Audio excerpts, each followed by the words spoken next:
Hola, ¿qué tal? Buenos días. Yo soy Florencia Puig de Libol y les voy a presentar una especie de síntesis de las distintas teorías que hemos estado viendo en el transcurso de esta unidad, que es el rol de tutor en la virtualidad. Como todos sabemos, de manera extraña, irruptiva, pero podría considerarse en cierto modo hasta favorable, esta situación de pandemia nos ha arrimado a una educación de tipo virtual un tanto intempestuosa, pero bueno, gracias a Dios hemos podido tener posibilidades para poder llevar a cabo o seguir o continuar con esto de la educación, mediados en este caso por la virtualidad. Pero no podemos dejar de considerar este término tan importante y tan fuerte como lo es la brecha digital que existe. En función de esto vamos a hablar un poquito más adelante de la brecha digital y cómo uno como docente tutor tendría que poder solventar esas circunstancias. Bueno, como dije anteriormente, esta improcedencia la tenemos que ver en función de ciertas oportunidades que podemos llegar a conseguir. Por ejemplo, esta situación nos ha llevado a preguntarnos como docentes, ¿sí? Y nos ha permitido evolucionar en cierto sentido como seres sociales mediados por tecnologías. Más allá de esta tecnología que nosotros considerábamos como tecnología, el proyector en la pared. El retroproyector, ¿sí? Y nos ha llevado a investigar y a encontrarnos con otros tipos de recursos, los recursos digitales, ¿sí? A utilizar un montón de herramientas que están en la web disponibles, que son sumamente interesantes y que aportan muchísimo a lo que es la educación actual. Y también influye de otra manera en lo que es el conocimiento del docente. Y algo que seguramente va a ocurrir cuando tengamos que volver a nuestras clases presenciales, nos va a ocurrir seguramente que vamos a sentir que nos estamos bajando del Ferrari y nos estamos subiendo al fitito nuevamente, porque habíamos descubierto un mundo sumamente nuevo y rico en función de los materiales y los recursos educativos. Y tener que volver a 2 horas de clase con este simple proyector en la pared, con un audio no tan bueno, ¿sí? Esto nos va a llevar a pensar y a repensar muchas cuestiones. Y creo que va a estar bueno. Hay ciertos conceptos para la educación virtual, por ejemplo, que propone Anaide Sadava, que tienen que ver con la ubicuidad, el multiformato, la multiplataforma y la adaptación que vamos a realizar en función de una propuesta educativa. Como dije en un primer momento, este concepto de la brecha digital, ¿qué pasa con los que pueden, los que no pueden, cómo pueden? Bueno, todo esto tiene que estar bien pensado en un diseño de cualquier propuesta educativa, ¿sí? Tenemos que considerar esto de la ubicuidad, por ejemplo, ya que la virtualidad va a llevar un proceso educativo mucho más complejo porque todo tiene que estar en formato escrito o en un audio, ¿sí? O en un video, pero tiene que estar sumamente claro. La mayoría de las veces nos vamos a encontrar con formatos escritos. Entonces tenemos que planificar bien qué vamos a realizar, nuestra hoja de ruta, qué queremos que los alumnos realicen, qué no realicen, qué actividades, a dónde tienen que llegar, qué esperamos que ellos logren, ¿sí? Y todo esto tiene que estar completamente por escrito y bien escrito, porque si no el estudiante no va a saber para dónde tiene que disparar. El multiformato y la multiplataforma tiene que ver con qué tipo de recursos y estrategias, herramientas se van a utilizar al momento de presentar la información o los temas que queremos dar. Por lo tanto, vamos a tener que hacer una adaptación, readaptación de estos diseños educativos, ¿sí? En función de la cantidad de temas, en función de la información que se va a presentar, si van a ser videos, si van a ser audios, cómo van a ser los trabajos prácticos, van a ser en grupo, o sea, la dinámica del trabajo, ¿no? Porque algo muy importante a considerar que ocurre con esto de la virtualidad es que ya no tenemos el tiempo para evaluar, para hacer el seguimiento o ciertas devoluciones. Entonces todo esto tiene que estar en función de una dinámica de trabajo considerada en función de la cantidad de alumnos y cómo vamos a llevar a cabo esta propuesta educativa. Al mismo tiempo, tenemos que tener muy en claro los roles, el rol del tutor, ¿sí? Porque el tutor tiene que tener cierto conocimiento en cuestiones académicas, sociales, técnicas, orientadoras y organizativas, y al mismo tiempo puestas en práctica de manera eficiente. Por otro lado, tenemos que pensar muy seriamente qué es lo que nosotros queremos hacer como docentes, como tutores, educar o enseñar, ¿sí? Entonces, en función de esto tenemos que ver, bueno, a ver, desde qué modelo de enseñanza educativo me voy a posicionar, del temático tradicional en donde el docente se paraba 2, 3 horas, lo que sea, a explicar, llenar pizarrones y hablar sin una participación bastante pobre de parte del estudiante, que acá yo puedo llegar a disentir un poco con Sadaba cuando ella mencionaba que, bueno, en la presencialidad había cierto ruido, ciertas voces que hablaban, sí, bueno, pero no todas eran en función, a veces hay ruido, pero no son todas en función de lo que está proponiendo el docente en la clase, ¿sí? Eso también hay que saber diferenciarlo bien. Un sonido que tenga cierta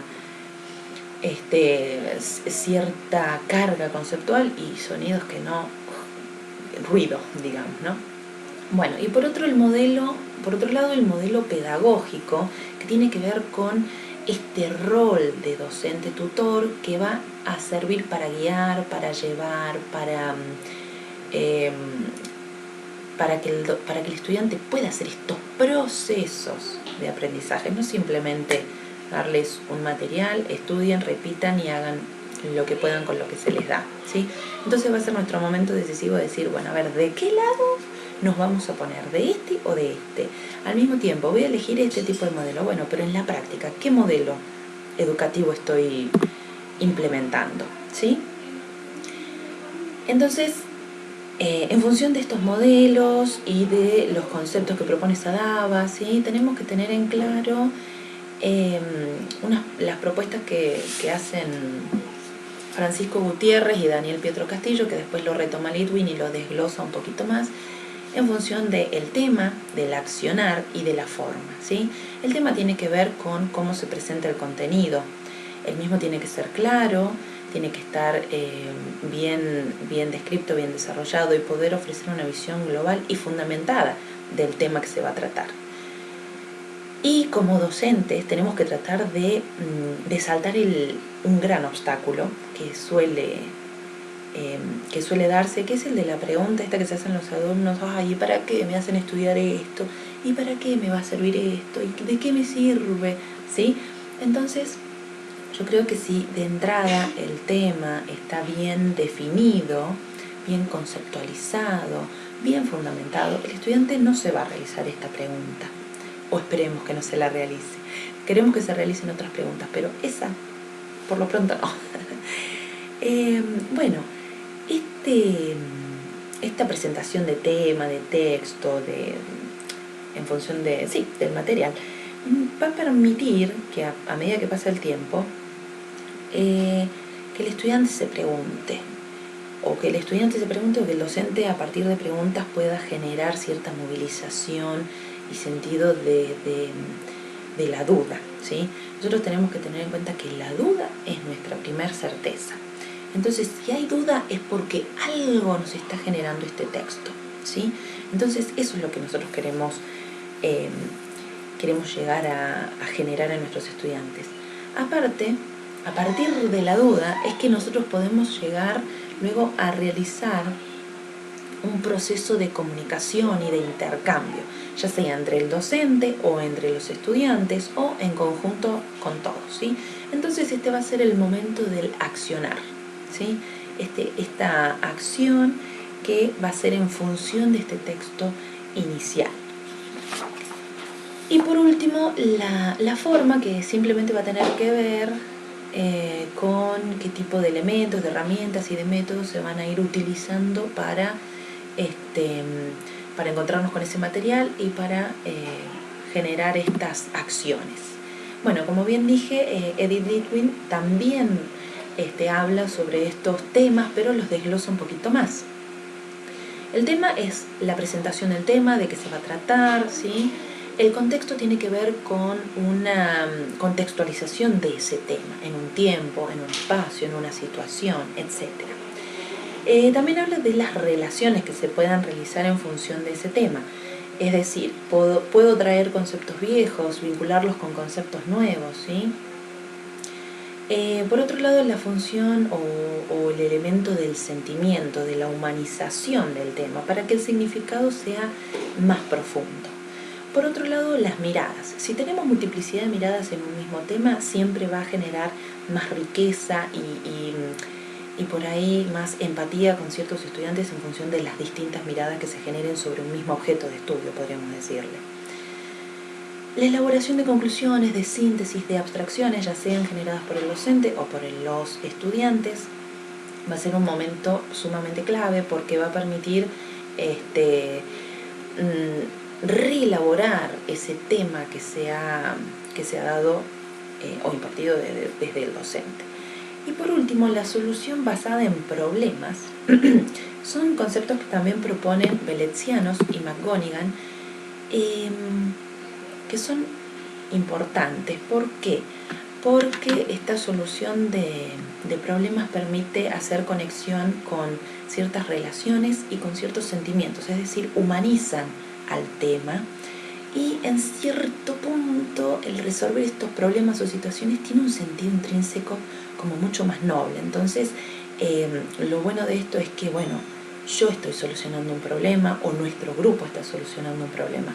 Entonces, los conocimientos y los conceptos van a ser elaborados a partir de experiencias de resolución de problemas y no simplemente información de, bueno, esta persona hizo esto, aquella persona hizo aquello y punto.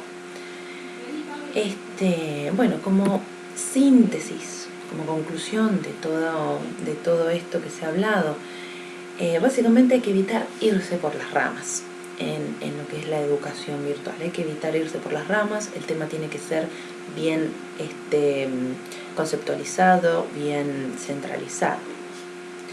Y los aportes de estos distintos autores en realidad se refieren a procesos bastante similares, como por ejemplo los modelos educativos de los cuales nos vamos a posicionar, del pedagógico o del temático, los conceptos de SADAVA en función de la ubicuidad, formato, multiformato, adaptación y el rol del tutor, ¿sí? El rol del tutor tiene que ver con este puente que está dibujado para poder guiarlos de manera correcta hacia nuestros objetivos, ¿sí? Es decir, nosotros les presentamos la hoja de ruta que va a ser su mapa, ¿sí? Bueno, ustedes están acá, nosotros queremos que vayan por allá, nosotros vamos a estar para sostenerlos y para guiarlos, para que lleguen a este punto, para que resuelvan esta actividad, para que puedan, ¿sí?, comprender esto, ¿sí? Entonces, eso es lo que nosotros como tutores docentes tendríamos que lograr y lo que nos proponen estos autores que logremos. Bueno, sin más que agregar, nosotros tenemos que ser efectivos al momento de realizar este proceso de intercambio educativo, y para que esta hoja de ruta o este mapa que les ofrezcamos sea de manera clara para que realmente lleguen a buen puerto. Bueno, sin más que agregar y esperando no irme por las ramas, dejo acá lo que sería la bibliografía utilizada y les agradezco muchísimo por su atención y espero, como proponen los autores, haber sido clara en el tema y haber podido establecer la mayor cantidad de relaciones entre los autores, los temas y cuestiones previas que hemos visto con anterioridad. Bueno, les agradezco muchísimo, les dejo un saludo y espero que tengan un buen domingo. Hasta luego.